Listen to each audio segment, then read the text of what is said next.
La Gironde et sa tradition de la chasse, elle est bien ancrée dans la famille Pérez. Bernard, le grand-père, est d'ailleurs venu équiper son petit-fils, Hugo, 9 ans.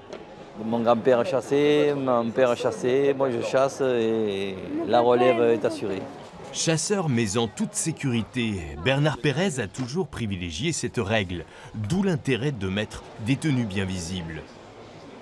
Ce sont des couleurs que les animaux ne font pas différence. Et donc par contre, la sécurité c'est primordial.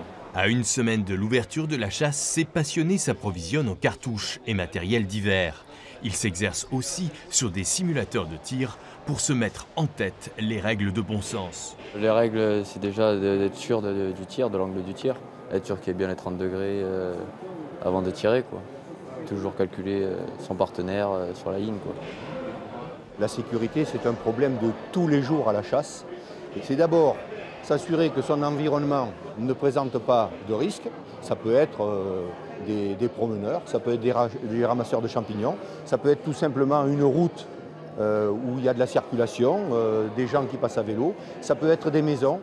Et que la chasse se pratique au fusil ou au tir à l'arc, l'attention de tous les instants est requise, notamment entre chasseurs.